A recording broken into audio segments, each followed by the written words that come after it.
Okay. Good morning, New York.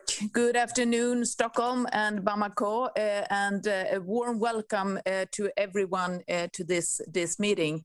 I'm really proud to co-host this meeting on climate-related security risks and peace-building efforts in Mali, together with the Mali mission to New York here, to the UN here in New York, and with my good friend and colleague, Ambassador Issa Konfourou, who will also make the concluding remarks of this meeting.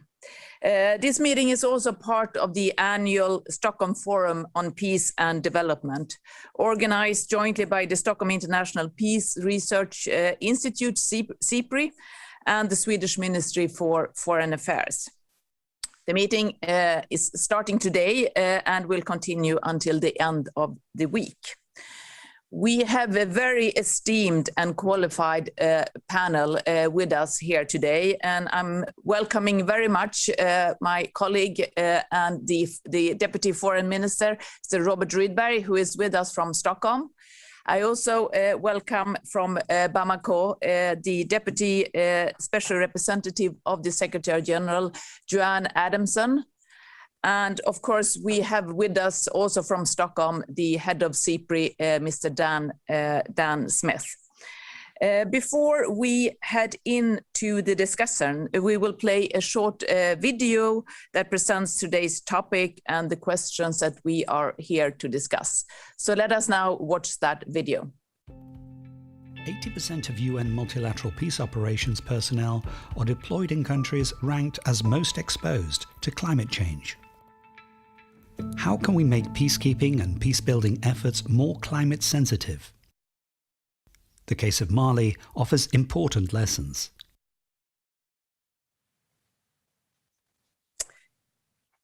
Very good, thank you. I will now give the floor to our panelists, and after that, Dan Smith will present the main findings of the study SIPRI has carried out. And that study goes into depth on how climate change in Mali is challenging the successful implementation of MINUSMA's mandate. But it also shows what efforts and how MINUSMA has taken the challenges from the climate change into account in its ongoing operations. And we hope very much that this discussion is timely ahead of the renewal and extension of MINUSMA's mandate. And that it can contribute to enhance our understanding and the implementation of peace-building activities in Mali and elsewhere in the light of the intensifying effects of climate change. Before giving the floor to our panelists, I have a few notes on technical aspect of the virtual meeting. A speakers list is now open in the chat. Please indicate there with your name, country, and title if you would like to take the floor. We will then proceed with the speaking order according to protocol. And with this, I'm very happy to give the floor, Robert, to you, Sweden's Deputy Foreign Minister. You have the floor. Thank you, Karin. Excellencies, ladies and gentlemen, it's a great pleasure to welcome you on behalf of the Swedish government to today's event. It aims to shed light on one of the key challenges of our time, how the international community can contribute to peace building in light of new drivers of conflict, particularly climate change. We are happy to be able to co-host this discussion together with our colleagues and friends from Mali. Let me also say how much we value the close cooperation with SIPRI. SIPRI, as an institute, has a leading role internationally in the field of climate and security. Climate change impacts us all, but it can create major strains on societies in fragile settings where governments have limited resources to manage crisis. Degradation of the environment, extreme weather, drought, food insecurity and displacement often affect people in the most vulnerable situations. They can contribute to creating new conflicts as well as aggravating existing ones. It is fair to say that climate change is changing the global security landscape as we know it. To prevent conflicts from arising and to be efficient in crisis management, we need to better understand how climate change affects societies. What are the pathways between the effects of climate change and violent conflicts in specific geographic contexts? 6 of the 10 largest UN missions operate in countries that are among the most exposed to climate change. During Sweden's latest period in the UN Security Council, 2017-18, we contributed to the creation of the UN Climate Security Mechanism. The aim was twofold: to better coordinate UN efforts and to integrate climate change and security in country, regional, and UN mission analysis. One of the regions where climate change is likely to continue to undermine security and exacerbate violent conflict is, of course, the Sahel. We therefore welcome the SIPRI study, Climate-Related Security Risks and Peacebuilding in Mali. It looks deeper into these interconnections on the country level, with a particular focus on the UN stabilization mission in Mali, MINUSMA. Sweden has today its largest contribution to UN peacekeeping in MINUSMA. We have recently scaled up our engagement in Mali even further. We are contributing to Task Force Takuba. We participate in all EU missions in the region, and we have expanded our bilateral development cooperation. The Swedish Development Cooperation strategy with Mali focuses on a comprehensive approach to peace, security, climate, and environment with a gender and human rights perspective. In addition, we provide substantial humanitarian aid. We are also an active regional partner to the Sahel with a special focus on climate and security. To name one example, Sweden initiated a regional UN program involving 8 UN agencies in the Leptako-Gourma region. The aim is to provide resilience to the most vulnerable. In short, we strongly believe that the solution to Mali's problems need to be solved by an integrated approach to peace, development, climate, and security. Immediate security concerns must be addressed while taking into account root causes. Only then sustainable political solutions can be found. The study we are to discuss here today stresses the importance of integrating a climate change perspective into peacekeeping and peacebuilding. It also addresses the urgency of strengthening the interaction between political, development, and crisis management actors on the ground. It is a timely and welcome contribution to our common efforts to create a peaceful and sustainable development in Mali. And we may also draw lessons for other contexts. I very much look forward to this discussion. Thank you. Thank you so much, Vice Minister, and thanks for explaining and emphasizing Sweden's strong commitment to climate change and security, but also our strong support to and partnership in the broad sense with Mali. It's now my pleasure to give the floor to the Deputy Special Representative of the Secretary General, Joanne Adamson. Joanne, you have the floor. Thank you very much.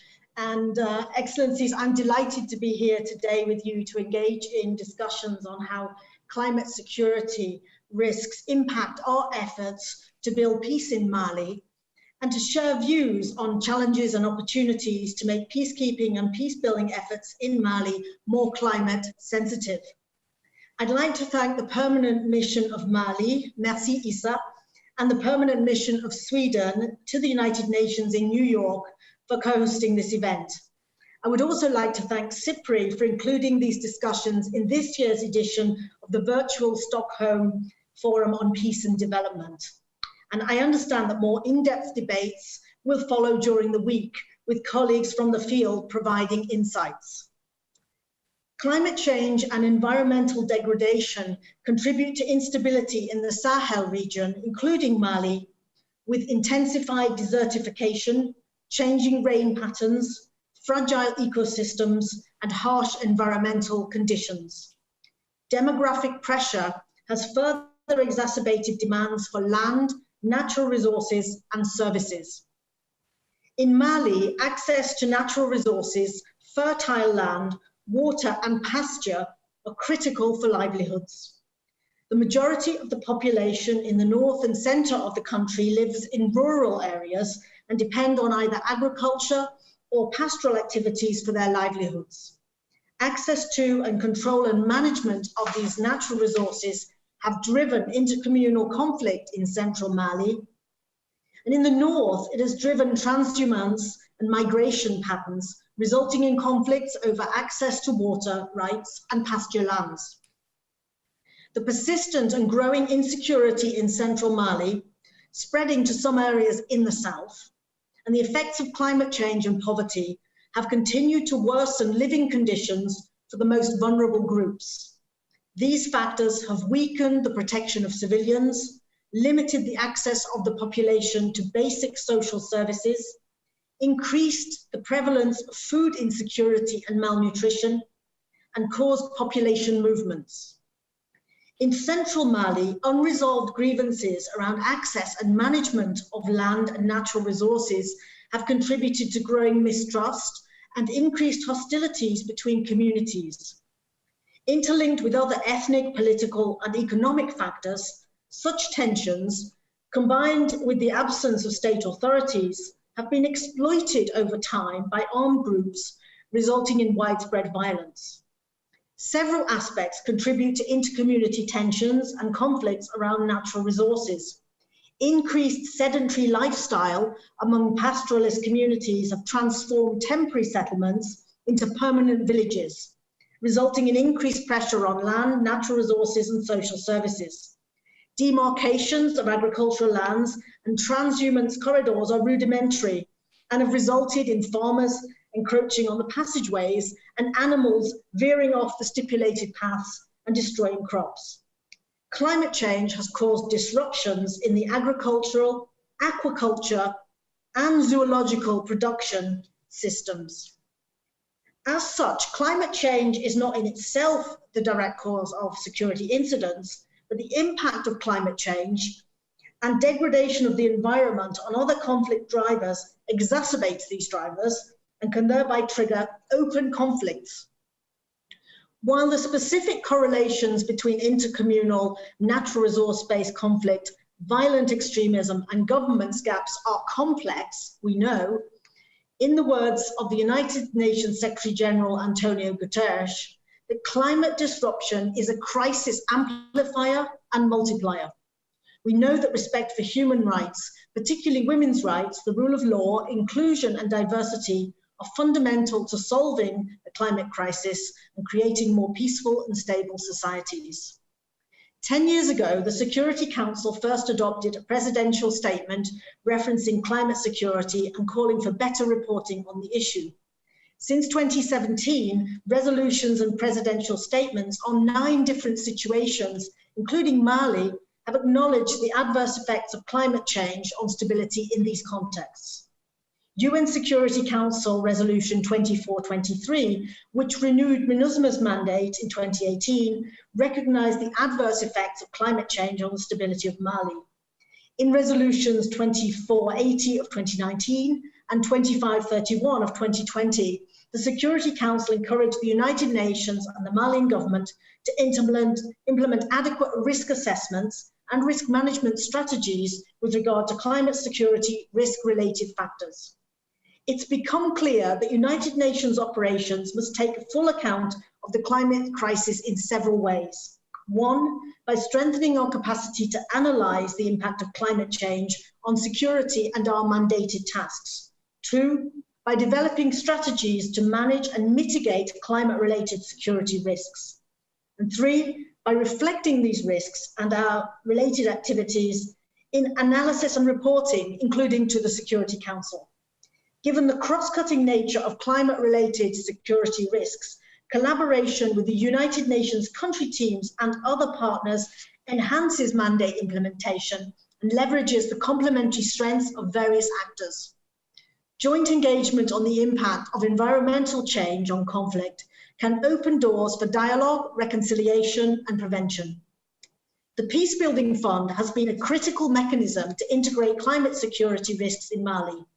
By getting MINUSMA and the United Nations country team to work together on the impact of climate change in Mali and at the cross-border levels, in particular to address transhumance-related conflicts. MINUSMA is also partnering with the United Nations Environmental Programme, UNDP, and other humanitarian development actors around an integrated environmental assessment on Mali. The mission's Environment and Culture Unit works directly to anticipate and design responses to the mission's environmental footprint and natural resource management, for example, through waste management, water access, reduction of energy dependency on fossil fuel, with a view to preventing conflict situations with local communities. In central Mali, MINUSMA continues to support social cohesion and reconciliation activities linked to addressing issues related to land conflict, natural resource management and access, including community dialogues to resolve several often fatal conflicts related to ownership and encroachment on land rights and natural resource assets. Since the adoption of Resolution 2531 in June last year, Mali has gone through months of social unrest, a degradation in the security situation, and a regime change followed by political transition, whose success is key to Mali's future stability.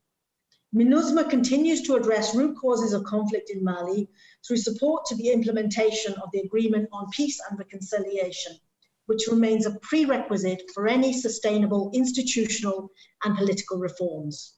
Reforms that would allow Mali to better cope with challenges related to climate security risks.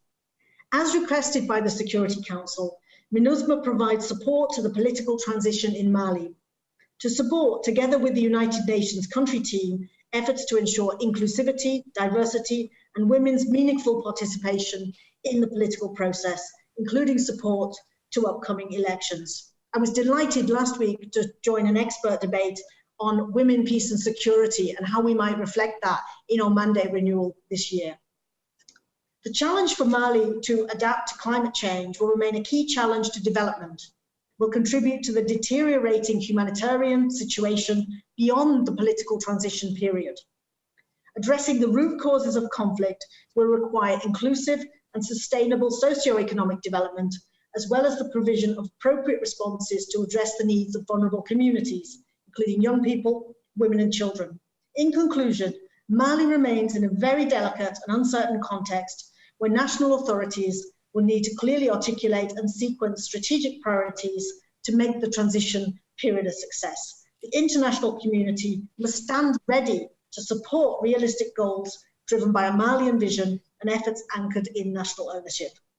In this context, I welcome a discussion on how we together can continue to build resilience to ensure more robust and agile postures and responses to address climate security risks. And I very much look forward to hearing about the results of the study. Back to you, Madam Chair.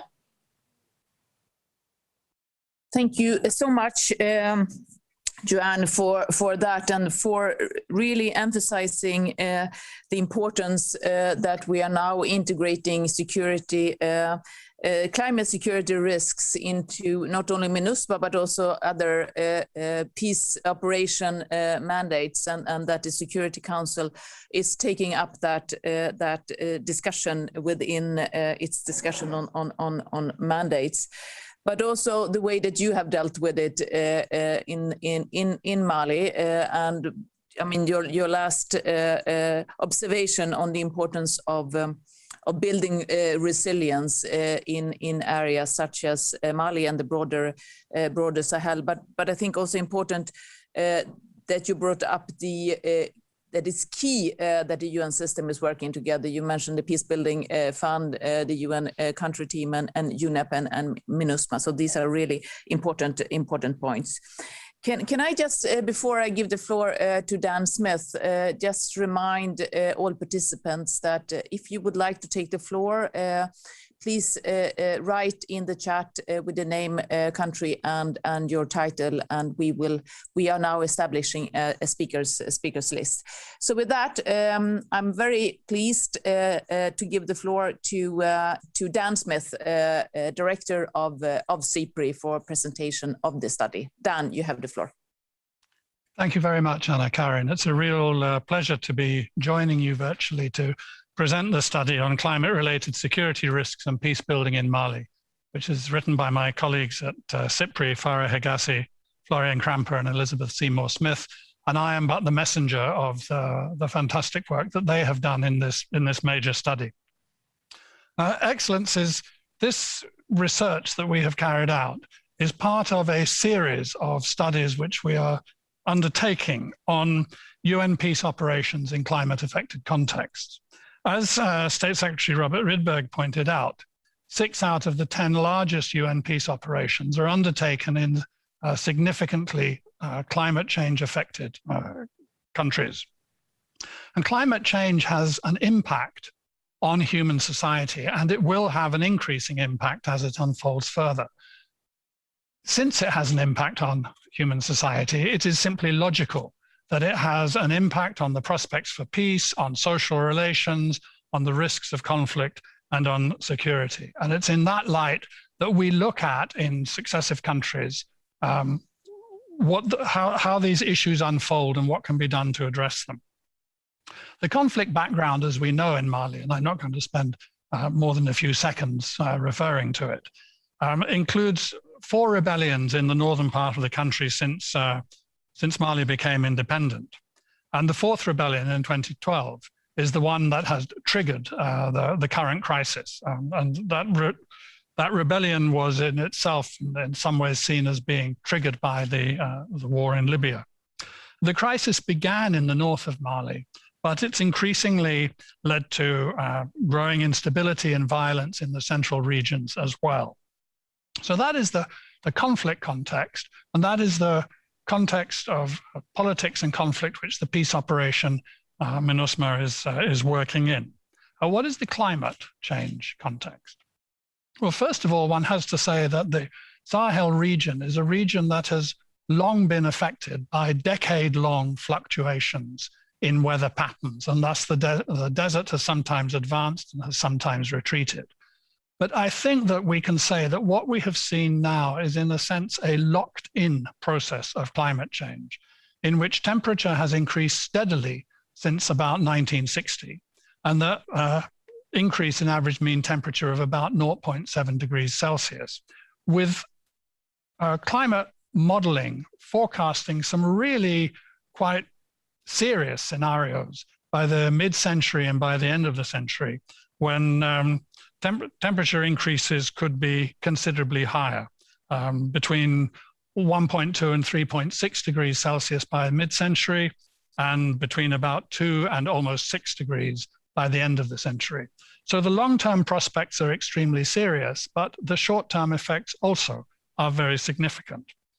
Rainfall is highly variable, and in fact, in some scenarios of climate change may increase. The climate change impact is particularly great in Mali because the agricultural sector is about 40% of gross national income, and over 60% of the labor force works in the country in agriculture. So livelihoods are heavily dependent and shaped by these variable and changing weather patterns. The impact of climate change on peace and security is never the whole story. I think we've already heard that a couple of times in the presentations already, and it will probably come out in further comments and remarks throughout this session. It's never the whole story about insecurity, But if you leave nature and climate change out of the picture, then you're not presenting the full picture. Climate change is having an impact on Mali's environment and on the livelihoods of people dependent on natural resources. It influences the conflict context and it influences MINUSMA's operation. And the report outlines a number of pathways through which this happens. One of them is through recruitment. It's been identified that there appears to be a relationship between scarce rainfall and child recruitment, in that some families that depend on agriculture seem to send their children to armed groups as a means of generating income when the rainfall is scarce and the crops are weak. In general, climate, conflict, and population growth are contributing to natural resource scarcity. And natural resource scarcity, seen from one angle, is creating recruitment opportunities both for criminal groups and for armed non-state actors. A second pathway through which we see the impact of climate change rolling out is the impact on MINUSMA's mobility as a mission. Extreme weather makes it difficult for the mission sometimes to move around Mali. It's harder to protect civilians and to be fulfilling its mandate. A third pathway reflects some of the comments that were just made by the Deputy Special Representative. As the patterns of movement by herders change because of climate shifts, so herders are moving into areas where they don't already have good working relations with farmers, with the settled agriculture. And as a result of that, there's increasing risk of conflict and weaker arrangements and mechanisms for managing and resolving that conflict. And thus, unfortunately, the conflict has an increased risk of escalating. There's a further pathway that I want to refer to, which is that in general, there is a difficulty in parts of Mali with the absence of the state as far as ordinary people are concerned. And if climate change impacts begin to unfold and there is an absence of a government response, of a government policy for adapting and for easing the problems that creates, then that is likely to increase grievances and to make the armed non-state actors and even the criminal gangs seem like a more credible source of authority to which to turn. And lastly, I think it's worth mentioning that MINUSMA itself has an environmental impact. And this has also been reported to us as in some places as leading to grievance. The mission is working on all of this and including on greening its operations. We think on the basis of the research that we've done that there are three challenges which it faces. A lack of prioritization of the issues, a lack of capacity to address the issues, and challenges in coordination between the mission, between MINUSMA and the UN country team. And our recommendations are as follows to address these.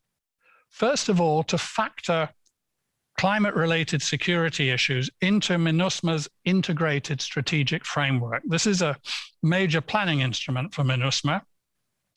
Climate security issues typically suffer from the problem that although people understand the logic and understand the risks, it's not clear who should take responsibility, who has the action, so to speak. The ISF, the Integrated Strategic Framework, could provide that strategic platform, explicitly including climate-related security issues and apportioning responsibility within the mission and also with the country team. The second recommendation is to appoint an environmental security advisor. This has been done in Somalia and reports are that it helps considerably. It helps with analysis. It helps in the case of MINUSMA, working with the Joint Mission Analysis Center would be possible to be providing analytical input to the mission's leadership. It would be an input for the the report to the UN Security Council, and it would ease and provide a capacity for working with the country team.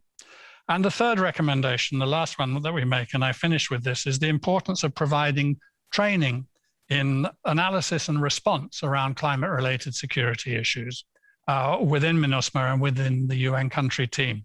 On the one hand, to build expert capacity so that there are more people who specialize in it.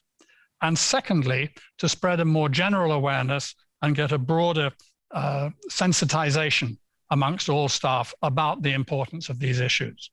It is relatively straightforward to understand that these issues are important. The challenge is to find the mechanisms and the instruments through which to do something about it. And our view is that the integrated strategic framework, an environmental security advisor, and increased training are the three viable, straightforward instruments to be using. Thank you very much, Karin, for this opportunity. I return it to you. Thank you so much, Dan, and thank you for presenting the report and its recommendations. I'm sure that there will be comments on it today, and we will continue to discuss it. I think it's so important when we do discuss the climate security risks that we do that based on science and reports like the one that you have just presented. I think what you have said about both the long-term risks and the short-term risks and effects makes it so urgent for us to act and to act not only on the risks but also the underlying and root causes of the crisis. I found it also interesting what you said about the lack of priority, capacity, and challenges in coordination. I think these are key aspects to follow up. So thanks a lot, Dan, for that. And I will now open up the floor for colleagues and their comments and questions. And I will start with the permanent representative of Algeria, Ambassador Sofiane. You have the floor, and you will be followed by the permanent representative of France. Sofiane. Thank you, Karin.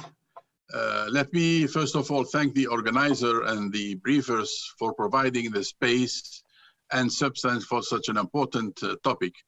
Climate-related security risks were and still are a blind spot in the peace efforts and strategies in response for various crises, notably on the African continent. In Mali, those climate-related challenges are felt acutely in every aspect of the daily life, and even greatly in the regions facing instability. Allow me, as the representative of the country chairing the follow-up committee on the Peace and Reconciliation Agreement in Mali, to share my country's perspective on this issue. First, I most heartily agree on the assessment presented by the SIPRI study. Climate-related risks aggravate the security and the development equation in Mali, and that is reflected in the lack of or slow pace of progress in the implementation of the peace agreement, be it in the DDR process or the development zone. I must, however, say that I don't share the same view on the need to review the mandate of the peacekeeping mission in order to broaden it to those issues. Indeed, overstretching the mandate of the MINUSMA, given the limited resources and the already heavy priorities, is not the most recommended way to help it achieve its goals. Raising awareness within the mission and mainstreaming climate change in all its activities, as well as promoting a greater cooperation within the UN team and entities present on the ground, seem like more feasible and balanced option. Furthermore, the UN team in Mali is better adapted to help the Malian government cope with the devastating effect of climate change. Peace building is about consolidating the capacity of a state to resiliently deal with the future challenges without escalating into violence. My last comment will be to underline that division of labor should not mean dispersion of efforts. There is a need to coordinate more effectively bilateral, regional, and multilateral initiatives in Mali, and to align them with the needs and the vision of the Malian authorities for their country and people. I thank you once again, dear Anna and Issa, for organizing this exchange. Thank you. Thank you so much, Sofiane. I'm sure that there will be lots of discussions following from other colleagues. Thanks for your engagement and commitment in the region and for your comments. Let me now give the floor to the permanent representative of France, Ambassador Nicolas. You have the floor, and you will be followed by the permanent representative of Denmark. Nicolas. Thank you very much, Anna Karin. Thank you also, Issa. And I want to also to thank the Swedish government and SIPRI for raising the profile of this very, very important issue. Of course, Mali and the Sahel region are facing a number of challenges: security, terrorism, development, demographics.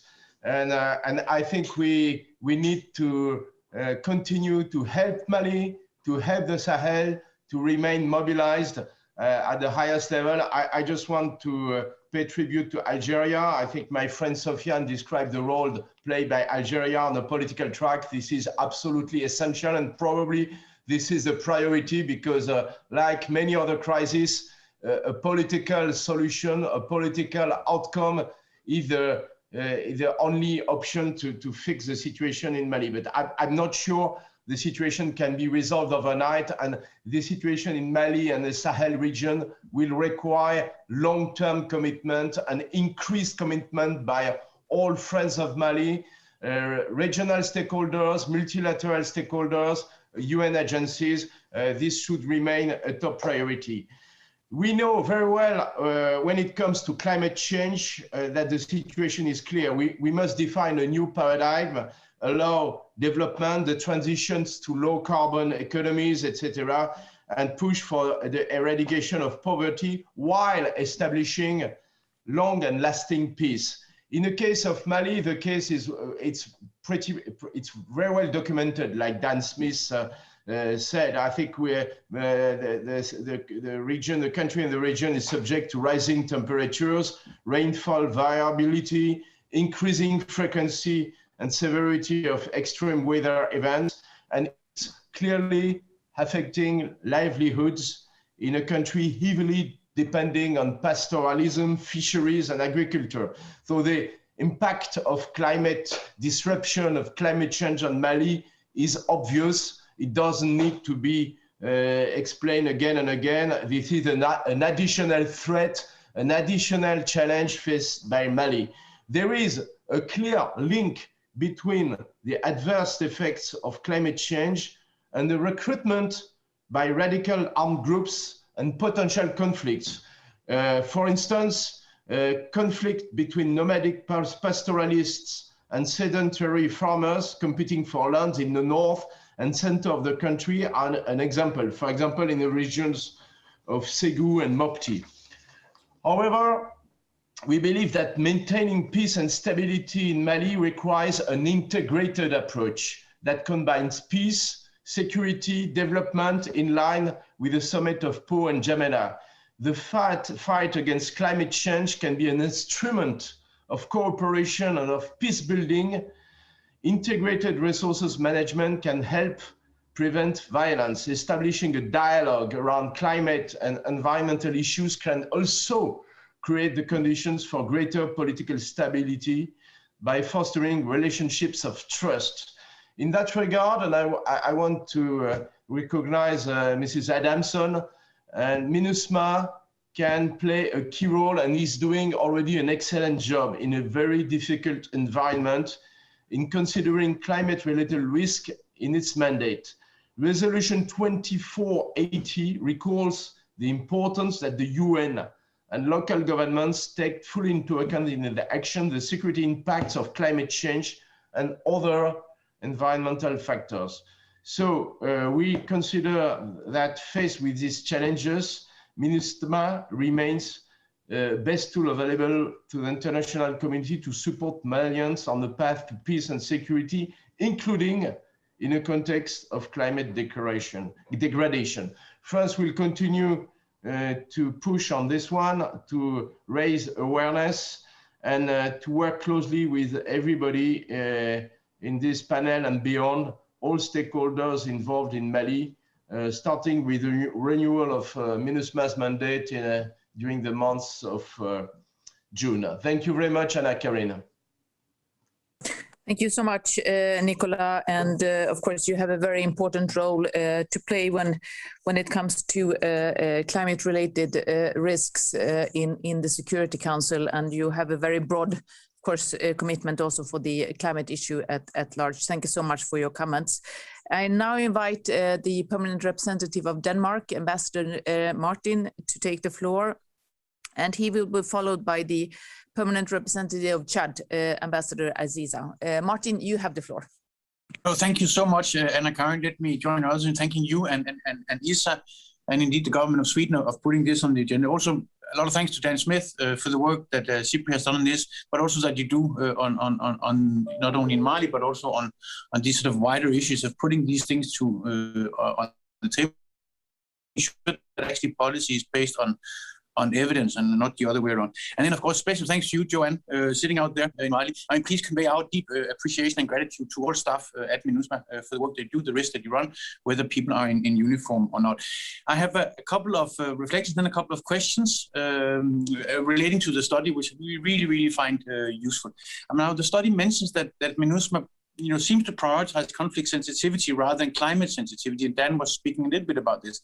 Now, based on the other studies, based on the study's other findings, I mean, these two things, of course, don't seem mutually exclusive. The study also mentions that MINUSMA does not sufficiently prioritize climate security, despite actually this being part of its mandate for years, and most recently as defined in the Security Council Resolution 2531. Now, this brings me to sort of the first question, which is about the role of leadership, and the fact that climate change has not really been factored into the integrated strategic framework makes me ask this question: what is it that member states can do? What role can we play to help mission leadership make climate-related security risks a much higher priority in relevant settings? And I suppose you could divide member states into two categories: both those that serve on the UN Security Council, but also those of us that don't, but perhaps work as donors to DPPA. So that was one question. The second is related to the climate security mechanism and how the work of the climate security mechanism here in New York has helped MINUSMA in its approach to work on climate and peace building, starting with the development of climate-sensitive conflict analysis, and how the mechanism has helped MINUSMA identify solutions to challenges, if at all. But thank you, Karin, Issa, and colleagues. Thank you so much, Martin, and it's good that you are pointing at the member states that are not serving on the Security Council and the important role that we need to play as well. We will come back to your questions after the interventions. And I'm happy now to give the floor to the permanent representative of Chad, Ambassador Aziza. You have the floor. You will then be followed by the deputy permanent representative of Norway. Aziza. Yes, thank you, Karin. Thank you to give us the opportunity to participate to see such important discussion. And I would like to thank the organizers as well as Sweden government, the UN MINUSMA, and the government of Mali.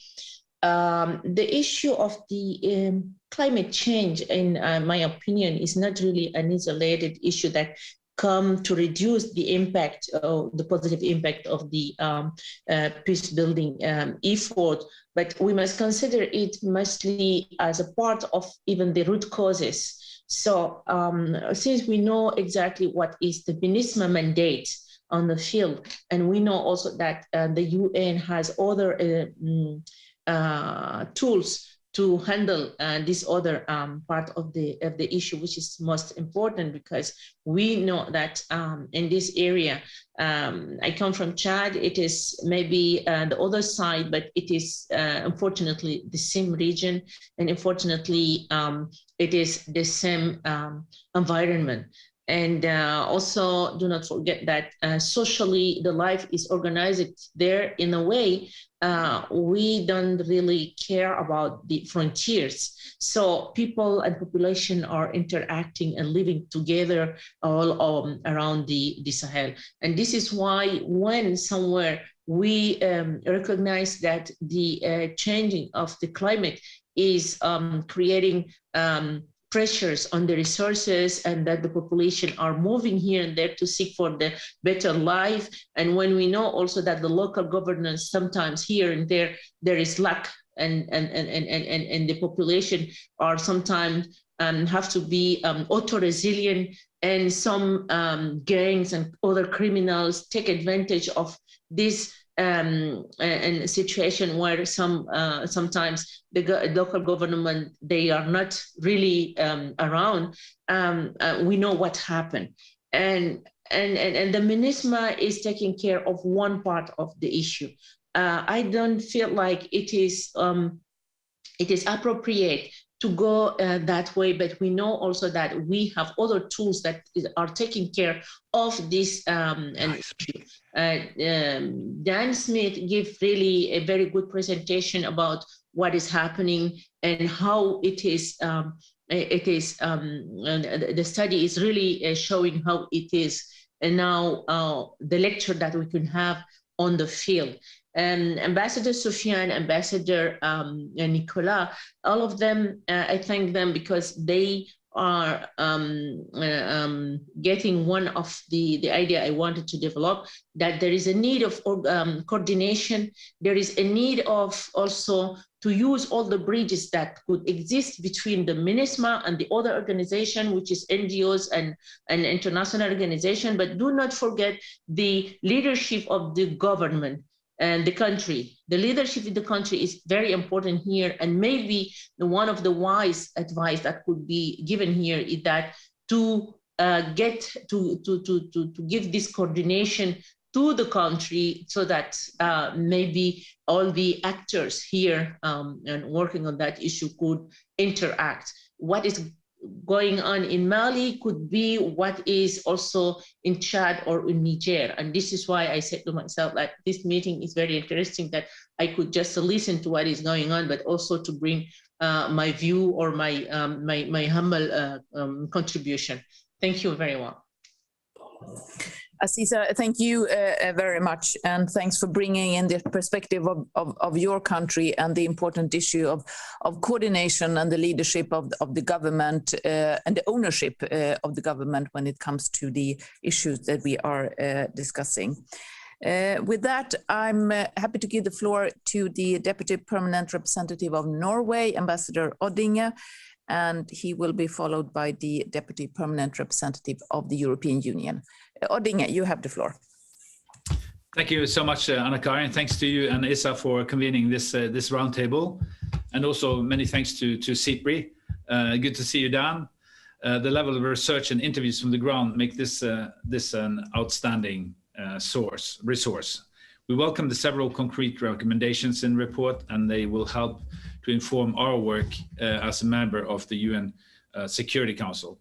Now, I have one general message and two quick questions, being mindful of the time. And I must say, part of my message was very eloquently explained by my predecessor, the Honourable the PR of Chad. That it's really important to see this as a joint effort for the whole of the UN system. The peacekeeping and peace operations play a very important role, but we should also keep in mind all the tools of peace building and the peace building commission. Many of the challenges are regional in nature. They require a long-term effort to address. Just some quick questions. One, the report mentions a lack of capacity in the mission, MINUSMA, to identify climate security risks, ongoing resource challenges, and competing priorities, including a demanding security situation. Now, given all this, what do you believe would be useful to include in the mandate to be able to better integrate and address the climate-related security risks? And second, while the report points to the effects of climate change eroding coping mechanisms, can we turn it around and use addressing climate-related security risk to incentivize more cooperation and as a confidence-building measure? Again, we would like to congratulate all involved in the report, and I hope to continue the conversations with you in the coming weeks. Thank you, Annika. Thank you so much, Odding, and thanks also for your work in the Security Council. I will now give the floor to the Deputy Permanent Representative of the European Union, Ambassador Silvio, and he will be followed by the Deputy Permanent Representative of Germany. Silvio, you have the floor. Thank you, Karin, and congrats to both yourselves and the mission of Mali and SIPRI for organizing this meeting. And my best regards to Joe, whom I had the honor and pleasure to replace here in New York. Nice to see you, Joe. I think this discussion today really shows that we're taking this topic to a new stage, and we're really trying to integrate now climate and security in our security and defense policies. And I just wanted to refer to an important step that's been taken in Brussels. These discussions that are taking place here are also taking place in Brussels. And recently, the EU and its member states have agreed that our foreign security policy will systematically consider climate and environmental factors and risks. And in this respect, we've adopted a climate change and defense roadmap that will guide the civilian and military missions around the world, and will ensure that climate change and environmental aspects are mainstreamed in all EU CSDP missions, our peacekeeping missions that we deploy worldwide. And as a sign of this, we will appoint environmental advisors as standard positions in these peacekeeping missions and operations, starting in the Central African Republic, in Mali and in Somalia. I think this is a very important step and is really, we're moving in parallel with the UN. So I also wanted to welcome the study done by SIPRI because I think it really encourages the UN to pursue this path. And we hope that the new instruments that UN has developed, the informal expert group and the UN climate security mechanism, can help shape this response in all UN peacekeeping missions, because we need to think security, climate, environmental policies together in an integrated fashion. And I think it's also important that all different actors work together. And that's why in the Sahel, the EU works very closely together with the African Union and UN. There is clearly a need for a better coordinated response to the climate and security challenges that face this region. So I hope we can deepen this cooperation. So thanks very much for giving me the floor, Karin. Thank you. Thanks to you, Silvio, and of course, very welcome with the integration of the climate and environment in all the CSDP missions and the appointment of environment advisors, and of course the coordination between and the partnership between EU, AU, and UN, both on a strategic level, but more importantly in the field. So I now like to give the floor to the Deputy Permanent Representative of Germany, Ambassador Günther, and he will be followed by Kenya. Günther, you have the floor. Karin, thank you very much. Thanks also to Issa for providing this opportunity to have an exchange on climate and security in Mali. We are encouraged by the SIPRI study, which we believe is an excellent contribution. It is yet another proof that shows how closely climate and security are interrelated. We fully appreciate the recommendations of the study, we find this is also supporting things that we are already doing in other places. Let me take the example of the appointment of a climate security advisor. We believe this is a very good idea. We have made good experiences with such a function in other contexts, for example, in Somalia, where we are financing such a post. Better training for members of the mission is another important element in our view. This is something that can contribute climate sensitivity within the mission. We believe that we must go beyond such concrete measures.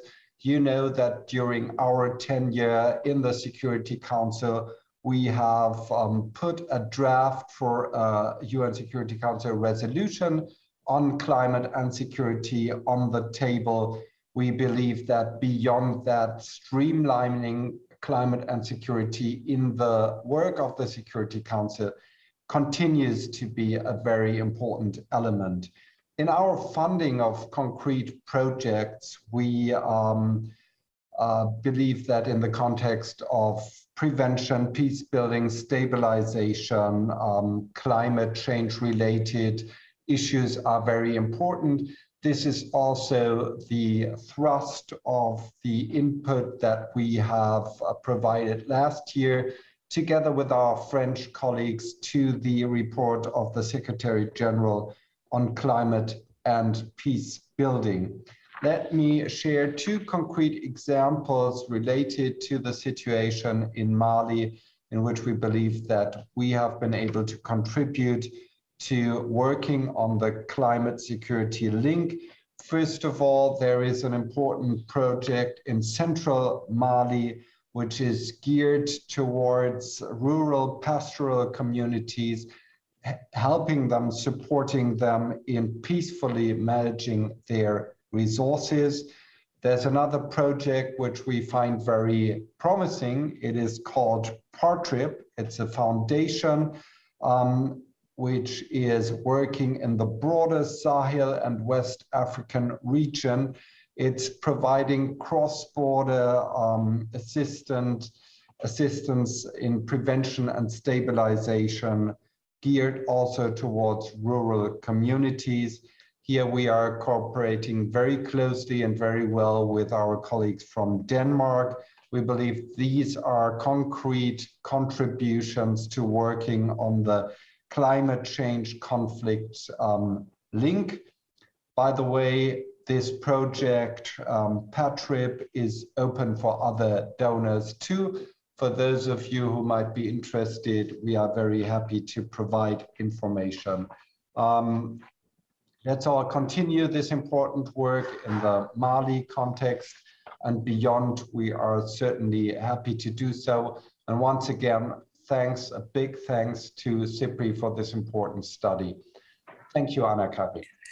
Thank you, Günther, and thank you for your key commitments in this area when it comes to climate-related security risks.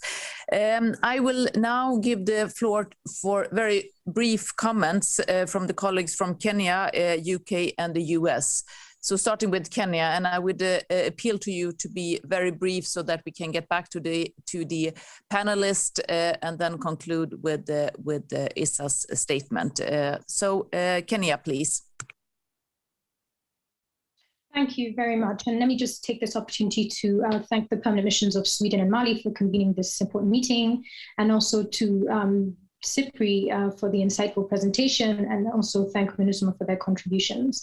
As we've clearly seen, Mali in particular is characterized by some of the most variable climate on the planet, and these are issues that we also are affected by within the Horn of Africa. But given these realities and having sort of listened to the presentation, I'd just like to highlight 4 quick imperatives that we think are essential. First is if peacekeeping, peacemaking, and peace-building plans and strategies are to be sustainable, they should take into account climate change impacts at all policy stages. And of course, these specific actions include investing in robust early warning and predictive systems, as well as the procurement of critical and verifiable data. Additionally, we see sustainability will also require the alignment of climate risk mitigation funding with peace-building funding. Secondly, we should start seeing climate-related security risks as presenting an opportunity to build sustainable peace that engenders adaptation and long-term resilience. And in this regard, we'd also like to sort of stress the importance of the inclusion of vulnerable groups that include women and youth as essential agents of positive change. Thirdly, we feel the multilateral peace operations such as MINUSMA and even by extension the G5 Sahel Joint Force should collaborate with national stakeholders on climate-related actions, including data collection, monitoring of environmental changes, and environmental preservation and restoration activities. Finally, we see the incorporation of a climate and security expert advisor on the MINUSMA mandate as essential, as pointed out by SIPRI and even by the German DPR. And a perfect example of this is the UN Assistance Mission in Somalia, which has the same. And we feel that this would facilitate a deeper appreciation of the challenge and better collaborative response actions by MINUSMA, the UN country team, and the Malian authorities.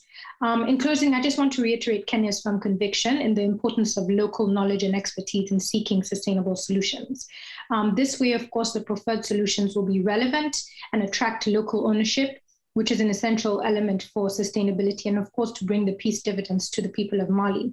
And on this note, I would just like to very briefly pose two questions to Mr. Smith, one of which is just sort of wondering how much Malian or African expertise and knowledge went into this study, and are you in collaboration with African experts on this project? And then finally, I would also appreciate to have your perspective on how, according to Resolution 2531, which recognizes obviously the climate-related risk assessments and risk management, how you think that can be better operationalized through MINUSMA's partnership with the government of Mali. We'd really appreciate to know. Thank you once again.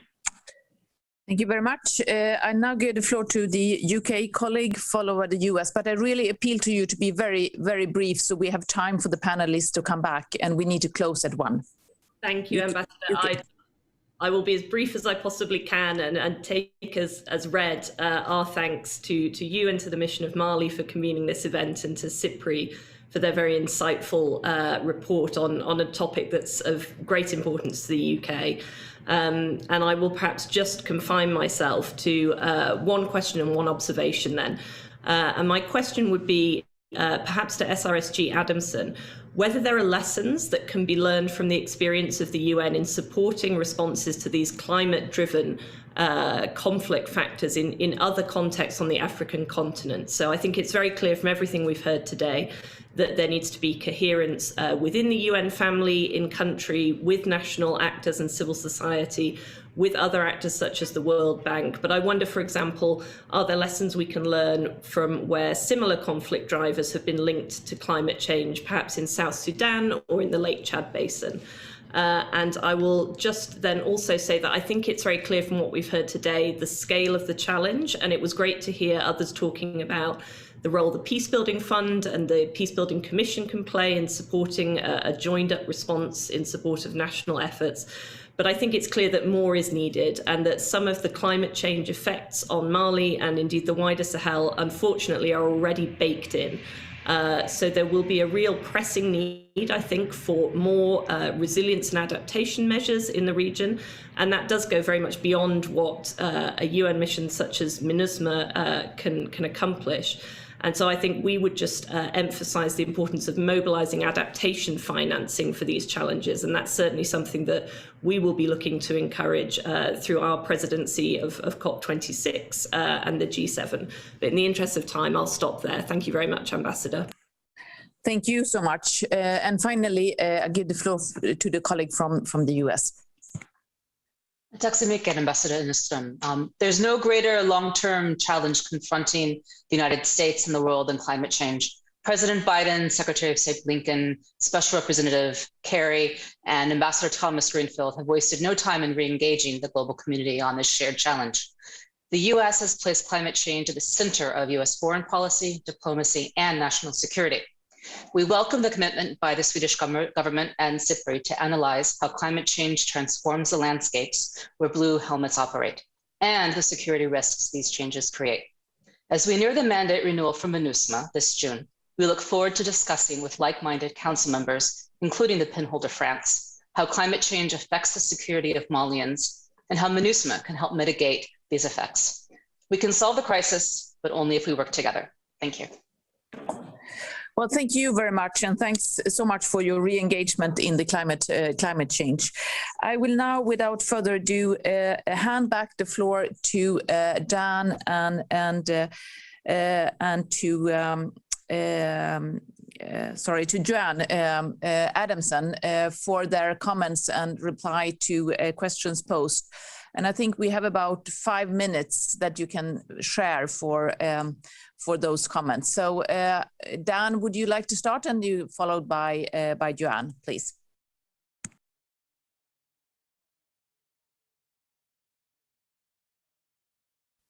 And Dan, you are muted, I think. We can't hear you.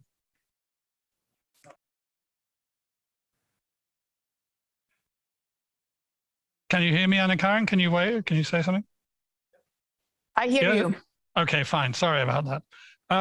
Yes, there's too many questions, really good ones, that have been raised for me to be able to go into them properly in sort of 2 to 2.5 minutes. Let me pick up several of the points that were made and link them with one thought. That thought is, as I think that the US representative really sort of stated fairly clearly, and it's in the back of maybe the forefront of all of our minds as we think about the issue of climate change, the pressure is building. All other things being equal, the pressure will increase. The pressure on societies, the pressure on farmers, the pressure on herders, the pressure on families, the pressure on governments, the pressure on individuals, on peace operations. It is increasing. What can we do so that all other things are not equal? Some of the answers to that question are the big responses, obviously. Greening the economy, mitigation in the big sense, large-scale adaptation funding coming in, as was just mentioned. But some of the things that can be done are much shorter term, much more immediate, and much more within our grasp. I think first off, engaging more and all of the UN system in addressing these questions. Working with the regional organizations. I think that it came out in 1 or 2 of the questions. There is a particular role here because of the transborder dimensions for the African Union, of course, but also for the sub-regional organizations like ECOWAS or like IGAD in the Horn. Engaging the energies of civil society and working, of course, hand in hand with national government wherever that's possible, strengthening capacities and focusing action. And the second thing, in order that all other things are not equal, in order that we can make changes, is this mindset shift, which was commented upon by several people. Risk is also opportunity. The challenge is also an opening to work on. Conflict sensitivity and climate sensitivity are by no means mutually exclusive. One is actually, in these contexts, part of the other, and they identify points where you can work on both the environment and on building peace together. I will leave it there, Anna-Karin. Thank you very much, and thank you, Excellencies, for the quality of the comments and questions. Thank you very much, Dan. I'll now give the floor to Joanne for your comments. Joanne, go ahead. Thank you very, very much, and thanks once again to SIPRI for the quality of the report and engagement with us. And we will look very carefully at some of the specific recommendations, especially the appointment of an environmental security advisor. A couple of points from me and where MINUSMA sort of comes in. I mean, we operate at the sharp end. We operate sort of where people live their lives in very remote areas. And I think day to day, our people out on the ground are sort of analysing as they go what are the different factors which are leading to conflict, and also trying to facilitate the mediation efforts that can help those particular communities to thrive. And I want to really flag up again the resilience of the Malian communities themselves, who, despite everything, really want to find frameworks to help. Therefore, talking about things like mitigation, finance, and giving some resources to help communities who already sort of know what they want to do, looking at their livelihoods and why they are perhaps driven into recruitment into extremist groups, looking at how you can make management of resources a way of bringing communities back together when fractures are there. I think these are all important points. There's a risk, I think, of twofold, thinking that MINUSMA can solve everything when you're looking at root causes. That's the one thing I would echo a number of colleagues, including the PR of Chad. If something is a root cause, then it isn't going to be by a peacekeeping mission that you will really address all issues. And secondly, the risk of substitution, being sort of too arrogant in a way to say, right, the UN must come in Mali and do X, Y, Z. I think that's why I'm really keen to hear from Issa, because for me, what MINUSMA will be is a hinge, or an advisor, a hinge, sensitizing our staff on the ground to consider climate effects, but also reaching back to the government saying, how can we help you with your frameworks to promote resilience at the sharp end where people need it right now. So I think, that if we can keep that modesty in mind, really, that we are there as a hinge, we are there with the government and others to help communities on the ground to cope with climate change. I agree with many that we are talking about adaptation as opposed to mitigation in this context. I think in some cases we know the problems are already there.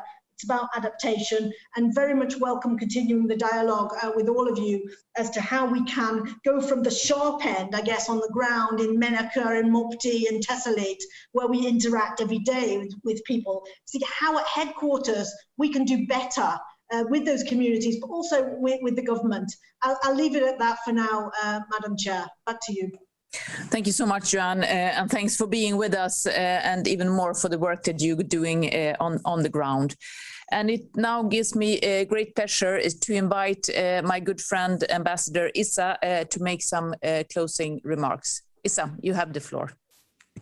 Thank you very much, my dear friends, Karin.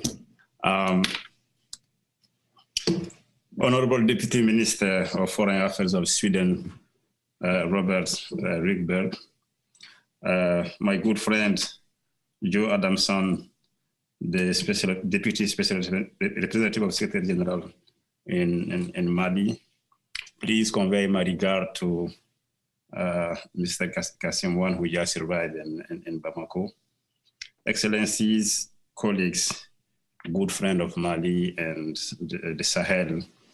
My first word would be just to say how happy the mission of Mali is pleased to co-organize this important roundtable with the permanent mission of Sweden in cooperation with SIPRI. I commend here the excellent cooperation my team and myself have enjoyed with my good friend Karin and her team at the permanent mission of Sweden. The topic we just spoke about is of utmost importance for Mali, and I know it goes beyond Mali, as the discussion showed, concerning Sahel and many other countries in the region. And I would like to take this moment to thank SIPRI, not only for the study, but the relevant finding and recommendation the report contains. As you know, Mali is a landlocked country, which is two-thirds desert, and more than 87% of the 20 million inhabitants of Mali are farmers, herders, and fishermen. Unfortunately, because of climate change, we have less rain, less rainfall, and the two main rivers of the country, the Niger and Senegal, are in danger of disappearance. Because of that, we are facing challenges like food insecurity, lack of enough space for agriculture and for herders, less fish, and massive displacement. Talking about, Joe just spoke about electricity, electricity cut in Mali. I think it's also one of the consequences of climate change And I must confess that this situation creates a lot of frustration among the population. So because of climate change, rising temperature, drought, and flooding are leading competition for the control of fertile land, water, and other scarce resources. So in this context, it's easy for extremist groups to persuade for money our populations, particularly youth, to lend their weight to either terrorists or criminal networks. I'm trying to make this point because I would like to underline how climate change is causing unrest between our populations who used to live in harmony, mutual respect, peaceful and interdependent cohabitations. So climate change, it was outlined during the meeting, is clearly in our minds one of the root causes of instability in Mali and in the Sahel region. It has created intercommunal tensions, which are making Mali and its neighboring country increasingly vulnerable to extremism. The human cost of this instability is just too high. Almost on a daily basis, our population, including women and children, the international peacekeepers and our national forces are paying the ultimate price. And peace becomes harder to achieve in this difficult environment. So you see clearly how climate change in Mali continues to challenge the successful implementation of the mandate of MINUSMA. I know for many years, we had to work hard to convince the Security Council to take into account the impact of climate change in our peace building efforts for sustainable peace in Mali and in the region. But I'm happy that finally in 2018, Security Council Resolution 2423, recognizing for the first time the adverse effect of climate change in the stability in Mali as part of MINUSMA's mandate. The next 2 years, the Security Council reiterates its recognition of the negative impact of climate change on the peace process in Mali. This is a good process, and I hope that next month, when the Security Council will consider the new mandates of MINUSMA, it will reiterate the same mandate as climate change is concerned.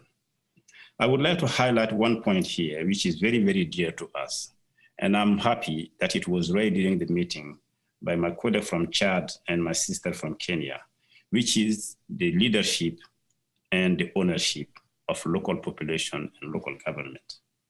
And Dan Smith also gave me this assurance that the study takes into account this aspect. Because in fact, we have our local knowledges on how to manage our climate change. And I can, Joe also went to have my feeling about that. In Mali, we have our national strategies and plan to tackle this very important issue. What we need is the support to implement them. So the coordination we are talking about should be done not only among our partners, but with the government and the local population. Because even the civil society back home, working on a daily basis to scope the challenges of climate change. We know that, and we are not expecting that MINUSMA has to do everything in its mandate. They have a lot to do already. And we are very thankful to the effort they're making on a daily basis. We want to be in charge of our country one day, and we don't want substitution, absolutely no. What we need is the support of our partners in our chosen strategy and plan to develop our country for lasting peace in the region. So I would like to thank you once again for taking your time, your energy, for putting your effort, not only for this meeting today, but for the daily commitment our people are enjoying from your side. I know you're from us, some of us, Sweden and other partners, but we are very happy to count on your support for lasting peace in Mali and in Sahel. I thank you once again for your continued support. Thank you. Thank you very much, Issa, and thanks for our strong partnership. And I look forward to continue to discuss these issues and act on these issues with you.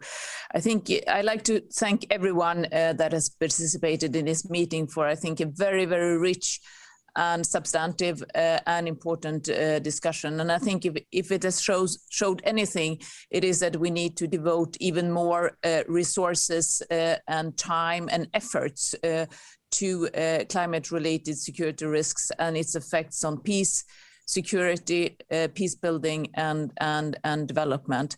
I'd like to take this opportunity to thank Dan Smith and your colleagues at SIPRI for not only for the study that you have presented here today, but for your excellent work on climate-related security risks. And I'd like to end with what you said, that risks are also opportunities. So it shows that we need to continue to work on this. And with that, I'd like to thank everyone for your participation and wish the Stockholm Forum a good continuation during this week. Thank you so much. Thank you. Thank you once again.